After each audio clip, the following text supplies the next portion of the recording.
날씨가 많이 추워졌습니다. 오늘 옷차림들을 보니까 지난주랑은 확연히 다른 것 같습니다. 목에 스카프도 두르시고 또 겉옷도 많이들 입으시고, 춥긴 추운가 봅니다. 그런데 저는 아직 반팔을 입고 있습니다. 아직 저는 젊은 것 같은데요. 어쨌든 그게 중요한 것이 아니라 우리 모두가 영육간에 강건한 것이 더 중요하다고 생각합니다. 우리 이 시간 좌우를 보시면서 한 번 더 인사하십시다. 건강하십시오. 한번 축복하며 인사하십시다. 건강하십시오. 건강하셔야 됩니다.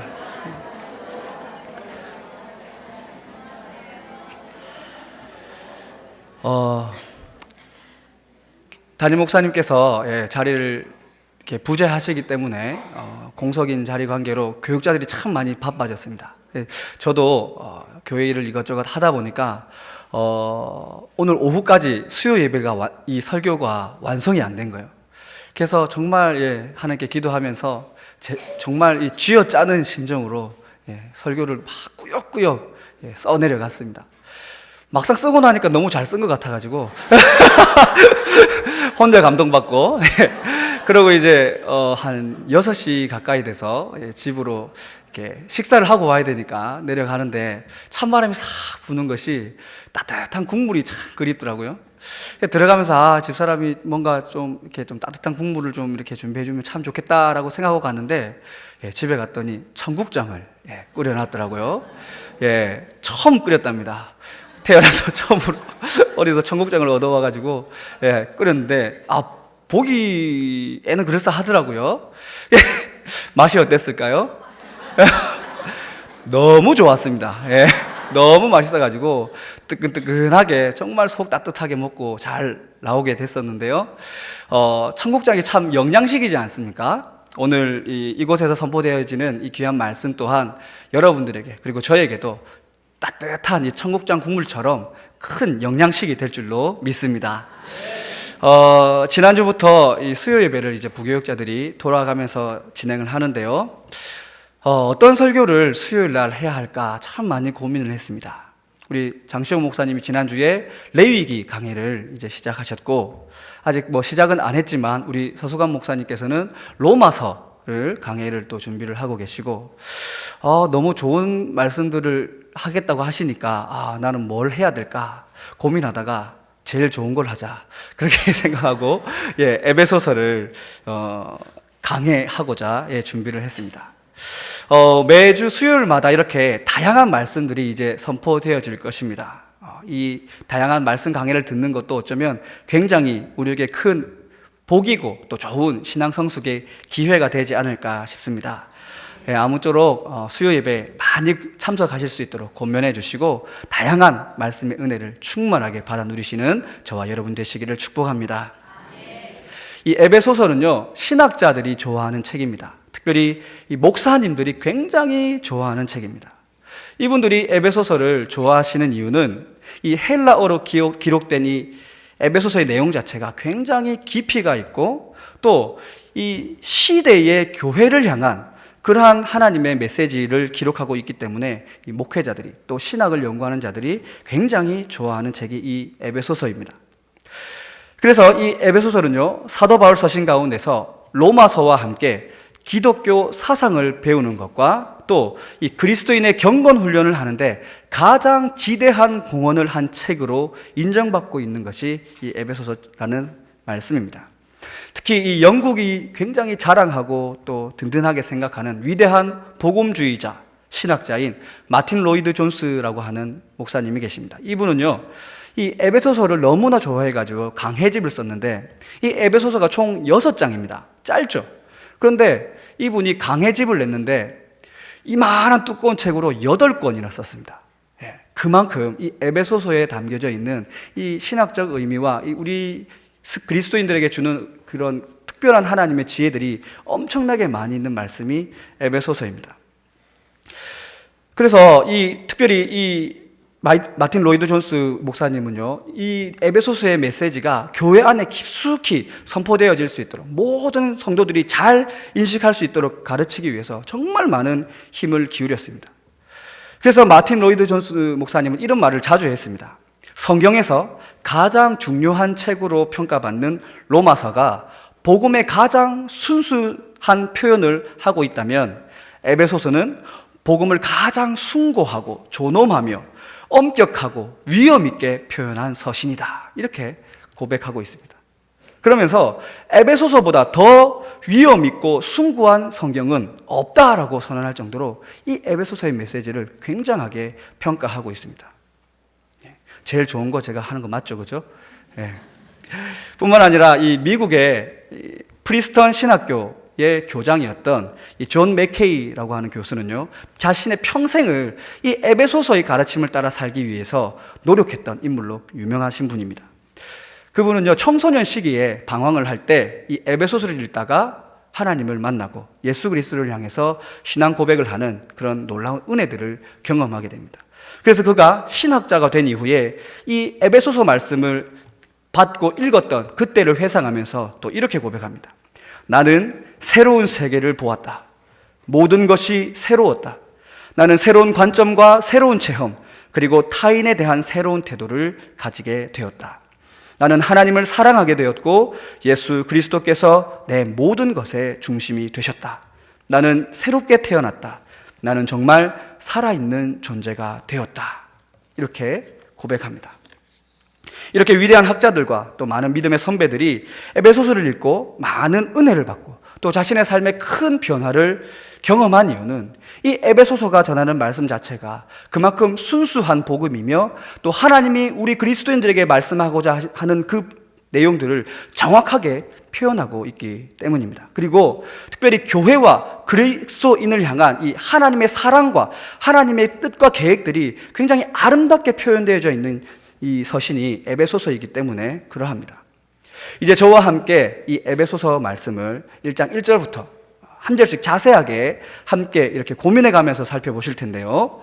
에베소서 말씀을 통해서 우리에게 주실 하나님의 그 은혜를 향한 기대감과 사모함이 저와 여러분에게 크게 있기를 간절히 바랍니다. 뿐만 아니라 말씀을 나누는 동안에 정말 이 믿음의 선배들이 경험했고 또 고백했던 이런 놀라운 변화들이 저와 여러분에게 풍성하게 일어나기를 간절히 축복합니다. 에베소서가 있던 이 에베소 지역은요, 아주 오래된 고대 헬라의 도시입니다. 사도 바울 당시에 이 에베소는요, 로마 제국의 중요한 도시로서 아시아 전역을 다스리는 수도의 역할을 했던 도시가 바로 이 에베소입니다. 그래서 이 에베소에는요, 로마 총독의 관저가 있었고 또 이 로마의 중요 도시답게 로마 황제를 섬기는 그런 신격화하는 그런 황제의 신전들이 거대하게 이렇게 자리 잡고 있었던 도시이기도 합니다. 그리고 이 에베소는요, 항구 도시였기 때문에 배를 이용한 무역과 또 문화적 교류가 활발하게 이루어졌던 곳이었고, 또 그곳이 이 항구 도시이기 때문에 많은 사람들이 왕래하다 보니까 로마의 어떤 상업과 또 행정의 중심지로서의 역할도 했던, 또 다양한 인종들이 모여들었던 그런 국제적인 도시의 모습을 띈 그러한 도시였습니다. 그리고 굉장히 부유한 도시였습니다. 에베소 지역은 사람들이 그렇게 많이 왕래하다 보니까 또 항구 도시이다 보니까 선원들이 많이 있었습니다. 다양한 사람들이 모여들었죠. 그리고 이 선원들은 특색이 뭐냐면 자기들만이 믿는 신들이 다 있었습니다. 바다를 항해하다 보면 두려운 마음이 많이 드니까 그것을 극복하기 위하여 각자의 신들을 다 믿었거든요. 그러니까 그들이 이 에베소 항구에 정착하게 되었을 때 자기가 믿는 신에게 예배를 드릴 수 있어야 하기 때문에 이 에베소 지역에는요, 각양각색의 다양한 신전들이 자리 잡고 있던 도시가 바로 이 에베소라는 도시였습니다. 한마디로 굉장히 영적으로 혼란스럽고 많은 문제들이 있었던 도시라고 할 수 있습니다. 그리고 이 에베소 지역에는요, 우리가 잘 알고 있는 이 두란노 서원이라고 하는 당대 가장 큰 도서관 역할을 했던 그러한 곳이 있었기 때문에 이 당시에 철학을 하고 또 수학을 하던 이런 많은 이 학자들이 또 이 에베소 지역에 몰려들어 있었기 때문에 이 지역 자체가 굉장히 이 철학과 사상이 정말 많이 발달했던 지역이기도 합니다. 그렇기 때문에 에베소를 표현하면서 사람들은 사상과 종교의 도시다 이렇게 표현하기도 합니다. 사도 바울이 이 에베소 서신을 그렇게 깊이 있게 또 그렇게 여러 가지 사상들을 담아서 굉장히 의미 있게 쓸 수밖에 없었던 이유도 이런 배경을 가지고 있기 때문입니다. 성경의 기록에 의하면 이 사도 바울이 에베소를 처음 방문했던 것은 2차 전도 여행이 끝날 즈음이었습니다. 그때는 복음을 전하기 위함이 아니라 잠시 들러서 다음 사역을 어떻게 진행할지를 잠시 둘러보는 입장에서 방문한 것이고, 이제 3차 전도 여행 때 본격적으로 이 에베소 지역에 들어가서 학자들의 연구에 의하면 한 2년 이상, 한 3년 가까운 시간 동안 이 에베소 지역에 머무르면서 복음을 전하고 또 교회를 세우고 제자를 양육하는 사역들을 감당했다라고 이야기합니다. 그만큼 사도 바울에게 있어서는 어쩌면 이 에베소라는 이 지역에 있는 교회가 굉장히 애착이 많이 가는, 그리고 많은 정성이 들어간 그러한 교회였기 때문에 성경을 보면 이 아무에게나, 자기가 이제 로마 감옥에 갇혀 있을 때 이 에베소 사역을 할 누군가가 필요했는데 아무에게나 맡길 수 없으니까 자기가 아들처럼 여겼던 디모데에게 이 에베소 교회 사역을 물려주는 모습을 볼 수 있는데요. 그만큼 이 사도 바울은 에베소 교회를 사랑하고 좋아했었습니다. 그래서 이 에베소를 향한 이 사도 바울의 이 절절한 외침들은요, 정말 이 복음의 진수를 담고 있습니다. 에베소서의 이 책의 핵심 주제는 교회입니다.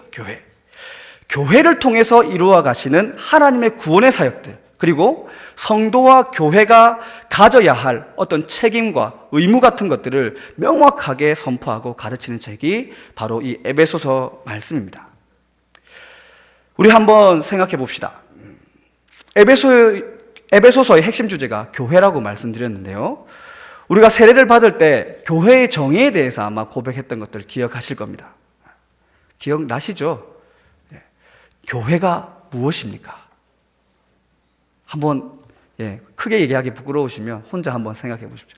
교회가 무엇입니까? 대답을 잘 하시네요. 교회는요, 하나님을 아버지라 고백하고 또 예수 그리스도를 구주로 믿으며 성령 하나님의 능력을 따라 살아가는 그러한 개인과 공동체가 바로 교회입니다.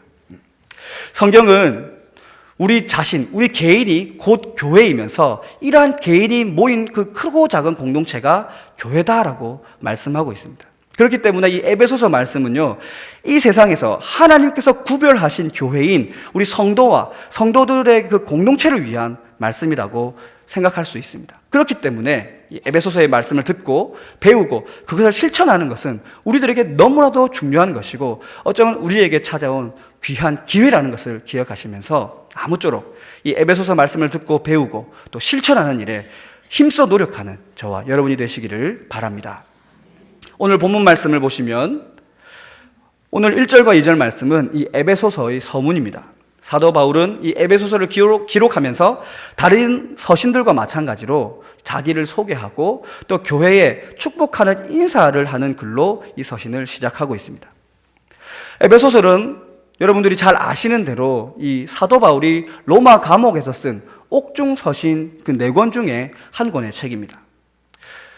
사도 바울이 이 로마 이 감옥에 갇혀 있을 때에 에베소 교인들이 사도 바울이 로마 감옥에 갇혔다는 소식을 들고 근심에 빠져서 힘들어한다는 소식을 사도 바울이 또 전해서 듣게 됩니다.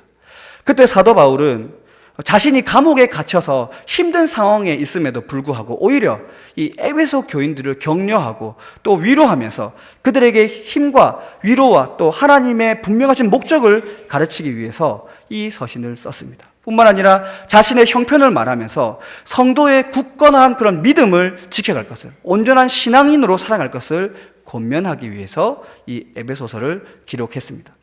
그래서 사도 바울은요, 편지 서두에서 제일 먼저 에베소 교인들에게 은혜와 평강이 있기를 축복하고 선포합니다. 이 축복의 말은 사도 바울의 여러 가지 서신들에서 동일하게 사용되고 있는 굉장히 보편적인 구절이라고 볼 수 있습니다. 그래서 자칫 잘못하면 그냥 늘 사도 바울이 쓰는 상투적인 의미로 받아들이고 그냥 별것 아닌 것처럼 지나쳐 볼 수 있는 그러한 부분이기도 하지만, 우리의 생각을 조금 달리해서 이 본문을 바라보면 이 말이 얼마나 중요하면 매 서신마다 고백하고 있는가라는 관점으로 본다면 정말 우리에게 귀하고 또 복된 말씀이 될 것이라고 생각합니다. 그래서 저는 오늘 이 은혜와 평강의 축복을 가지고 여러분들과 함께 은혜를 나누고자 합니다. 사도 바울을 비롯한 대부분의 이 사도들의 서신은요, 공통적으로 이 은혜와 평강이라는 인사말을 사용하고 있습니다. 거의 모든 경우에 이 은혜와 평강은요, 같이 등장합니다. 따로 떨어지는 것이 아니라 서로 짝을 이루어서 등장하죠. 가끔 가다가 이 은혜와 평강 사이에 긍휼이라는 단어가 들어갈 때가 가끔씩 있습니다. 그런데 이 긍휼이라는 단어는 그 의미 자체가 하나님께서 자기 백성을 불쌍히 여기신다라는 뜻을 가지고 있기 때문에 이 은혜라는 단어를 풀어 쓴 말로 이해해 볼 수 있습니다. 그렇기 때문에 이 은혜와 평강은 언제나 짝을 이루어서 함께 사용되고 있는 굉장히 이 긴밀한 관계 속에 있는 단어이다라는 것을 우리는 확실히 알 수 있습니다. 그렇다면 먼저 이 은혜라고 하는 이 단어를 먼저 살펴보도록 하겠습니다. 사도 바울은요, 본문 2절 말씀에서 은혜와 평강의 출처가 하나님과 예수 그리스도로부터 나온다라고 고백합니다. 이 은혜의 성경적 의미는요, 공로 없이 호의나 베품을 받는 것이라는 뜻을 가지고 있습니다. 이것을 좀 더 자세히 살펴보면 구약에서는요, 이 은혜라고 하는 말이 히브리어로 헤세드라고 한다는 헤세드. 이 단어는요, 법정 용어 중에 한 단어인데요, 법적인 계약 관계 안에서 이 계약을 충성스럽게 지키는 것을 헤세드라고 합니다. 또한 이 법적 의무가 없음에도 불구하고 상대를 사랑하는 마음으로 베풀어내는 그런 자비로운 행위를 표현할 때도 이 헤세드라고 하는 단어를 쓰거든요. 그래서 이 구약적인 은혜를 생각해 보면 이것은 하나님의 언약과 관계에 있는 것을 우리는 알 수 있습니다. 그래서 이 구약에서 말하는 이 은혜, 헤세드는요, 언약적인 사랑, 계약적인 사랑, 이렇게 해석해 볼 수가 있는데요. 하나님의 이 언약적인 사랑은 구약의 족장들과 또 무수히 많은 선지자들을 통해서 이스라엘 백성들에게 선포되었던 구원의 약속이고, 하나님의 백성으로 내가 너를 지키겠다, 내가 너를 나의 자녀로 삼겠다라고 하는 그 약속의 말씀입니다. 하지만 이스라엘 백성은 우리가 잘 아는 대로 하나님의 그 언약적 사랑을 거부하고 돌아섰습니다. 그래서 이제 하나님은요, 이 언약적 사랑, 이 은혜를 베풀기 위해서 새로운 시대를 여시는데요, 그것이 바로 신약 시대입니다. 하나님께서 이 신약 시대를 여시고 이제 예수 그리스도를 통해서 하나님의 은혜를 보여주시고 그 은혜의 정점을 찍으시는데요, 이 신약에서 사용하는 이 은혜라고 하는 단어는 카리스라고 하는 단어입니다. 카리스. 이 단어는요, 어떤 호의나 친절을 베풀다라는 뜻을 가지고 있는데요, 이 의미 속에는요, 어떤 영적인 의미만 있는 것이 아니라 이 땅에서 어떤 복리를 베푼다라는 뜻도 함께 가지고 있는 단어입니다. 그래서 어떤 이 값없이 주는 선물, 어떤 돌봄, 또 호의적인 표현, 이런 것들을 의미하는 것이 이 은혜라고 하는 단어입니다. 또한 영적으로는 그리스도의 십자가 사건을 통해서 우리에게 주어진 이 구원의 역사들을 의미하는 단어가 바로 이 은혜입니다. 하나님께서는 구약 시대를 지나서 새로운 시대를 열면서 예수 그리스도를 믿음으로 고백하면 누구나 하나님의 은혜를 입게 될 것이다라는 것을 약속해 주셨습니다. 그리고 하나님의 백성이 되는 그 조건, 그 언약을 지키는 자에게 하나님의 돌봄과 영적인 구원의 은혜를 주시겠다라고 약속하셨습니다. 이것이 바로 이 성경에 나오는 은혜의 의미입니다. 이 은혜의 의미를 다시 한번 정리한다면 이 사도 바울이 말하고 있는 이 은혜, 오늘 본문에서 나오는 이 은혜는요, 하나님의 구원의 약속을 뜻하는 것이고 또 변하지 않는 하나님의 도우심과 하나님의 사랑을 의미하고 있는 단어입니다. 이것은 우리가 주님 앞에서 믿음으로 바로 설 때 누릴 수 있는 축복인 것입니다. 그렇기 때문에 사도 바울도요, 오늘 본문 1절을 보시면 그리스도 예수 안에 신실한 자들에게 은혜와 평강이 있을 것이다 라고 축복하고 있는 것이죠. 이 하나님의 은혜는 신실한 자들에게 허락되어지는 선물이다 라고 하는 것입니다. 사랑하는 여러분, 건강한 믿음으로 서시기를 축복합니다. 신실한 하나님의 백성이 되시기를 바랍니다. 하나님을 아버지라 고백하고 예수님을 우리의 구원자이시며 우리의 왕 되심을 온전히 고백하는 정말 거룩한 그리스도인의 삶을 살아가는 여러분이 되시기를 바랍니다. 그래야 해서 우리의 삶의 모든 자리에서 하나님이 베푸시는 이 은혜를 누리며 살아가는 저와 여러분이 되시기를 축복합니다. 본문에서 사도 바울이 이 은혜와 함께 짝을 이루어 선포하고 있는 단어는 이 평강입니다. 평강. 이 평강은요, 헬라어로는 에이레네라고 합니다. 에이레네. 히브리어로는 우리가 잘 아는 샬롬이라는 의미를 가지고 있습니다. 이 샬롬이라는 말의 뜻은 절대적으로 평안한 상태를 의미합니다. 어떤 물질적으로도 또 정신적으로도 영적으로도 평안한 상태, 그리고 사회적으로도 어떤 전쟁의 위협을 받지 않는 좀 완전한 평화에 들어간 그 상태를 바로 샬롬이다라고 얘기합니다. 그런데요, 마태복음 11장 8절에서 예수님이 이렇게 얘기하십니다. 수고하고 무거운 짐진 자들아 다 내게로 오라. 내가 너희를 쉬게 하리라. 아멘. 여기서 쉬게 하리라의 그 단어가 이 샬롬입니다. 에이레네라는 단어를 쓰고 있죠. 다시 말하면 우리에게 주어지는 진정한 이 샬롬의 축복, 진정한 평화의 축복은 오직 예수 그리스도를 통해서만 우리에게 주어진다는 것을 믿으시기 바랍니다. 사람들은요, 끊임없이 이 평강의 삶을 꿈꿉니다. 저도 그렇고 또 여러분들도 그렇고 우리 교회도 그렇고 우리 모두는요, 어떤 고민과 갈등이 없는, 불안함이 없는 참 평강과 이 샬롬을 꿈꾸며 살아갑니다. 그래서 밤낮 없이 하나님께 기도하고 도와달라고 하는 것이죠. 그렇다면 이것을 온전히 이루기 위해서 우리가 해야 할 일, 우리가 할 수 있는 일은 한 가지밖에 없다는 것을 기억하시기 바랍니다. 그것은 바로 우리 예수 그리스도, 우리 구주 예수님께 나아가는 것입니다. 예수님께 모든 것을 맡겨 드리는 것이고 예수님만을 바라보며 이 땅을 살아가야 하는 것입니다. 샬롬의 축복은 오직 주님 안에서만 누릴 수 있는 복임을 믿으시기 바랍니다. 그런데요, 또 한 가지 여기서 우리가 기억해야 할 것은 이 평강이라는 것은요, 앞서 살펴본 이 은혜를 알았을 때에만 가능하다는 것을 우리는 기억해야 합니다. 은혜와 평강은 따로 떨어지지 않고 반드시 같이 가는 것입니다. 그래서 사도 바울은 언제나 은혜와 평강을 서신을 쓸 때마다 붙여서 함께 사용하고 있는 것이죠.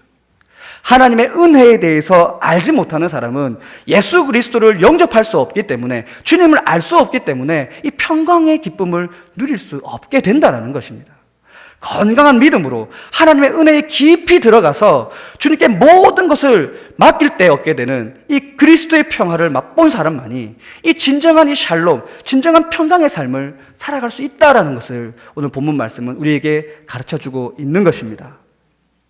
사랑하는 여러분, 하나님 앞에서 신실하게 건강한 믿음의 사람으로 서기를 축복합니다. 그리고 그 은혜를 기억하며 예수 그리스도께서 주시는 그 평강을 누리며 살아가는 여러분이 되시기를 바랍니다. 예수님이 주시는 이 평안은 어떤 누구도 빼앗을 수 없는 평안입니다. 세상의 환경과 어떤 나의 조건도 방해할 수 없는 그런 완벽한 평안임을 기억하시면서 여러분의 삶에 문제가 있고 아픔이 있고 또 바라는 것이 있고 갈등이 있을 때에 모든 것을 하나님께 내어놓고 예수님께 맡겨드리면서 모든 상황과 환경을 주님의 평강 안에서 넉넉히 이기시기를 주님의 이름으로 축복합니다. 이제 말씀을 정리합니다. 사도 바울이 너무나 사랑했기 때문에 에베소 교인들에게 꼭 들려주고 싶었던 이 축복이고, 또 오늘날 우리가 그토록 갈망하고 있는 우리 인생의 최고의 선물인 이 하나님의 은혜와 이 평강은요, 하나님과 예수 그리스도를 믿는 그런 신실한 믿음으로부터 온다라는 것을 기억하실 수 있기를 바랍니다. 모든 것을 주님께 맡겨드리고 건강한 믿음의 생활을 통해서 주님이 주시는 구원의 은혜와 또 돌보심의 은혜를 풍성하게 누리며 샬롬의 평안으로 세상을 살아가는 저와 여러분이 되시기를 주님의 이름으로 축복합니다. 기도하시겠습니다. 사랑과 은혜가 충만하신 아버지 하나님, 오늘 귀한 말씀을 통하여 성도들에게 주고자 하시는 하나님의 그 은혜와 평강이 우리들에게 충만하게 임하여지기를 소망합니다. 주여 역사하여 주시옵소서. 우리의 믿음이 신실할 수 있기를 원합니다. 주님의 마음을 아프게 하지 않기를 원하고 좀 더 거룩하게 순수하게 바뀌어질 수 있기를 원합니다. 이것저것 따지고 믿는 것이 아니라 내가 기분 좋을 때만 하나님 앞에 엎드려 나아오는 것이 아니라 모든 조건을 뛰어넘어서 하나님께 맡겨드리는 삶을 살아가는 저희가 되게 하여 주옵소서. 그러한 삶을 살 때에만 누릴 수 있는 이 샬롬의 평화 우리가 누릴 수 있도록 은혜를 베풀어 주시옵소서. 사랑의 주님, 우리의 삶의 걸음걸음 속에 정말 주님이 우리에게 주신 그 천국의 기쁨만큼 좋은 기쁨은 없음을 우리가 기억하게 하시고 언제나 종말의 때를 기억하며 믿음으로 승리하는 우리의 삶이 되게 하여 주옵소서. 모든 것 주님께 감사드리오며 예수 그리스도의 이름으로 기도드립니다. 아멘.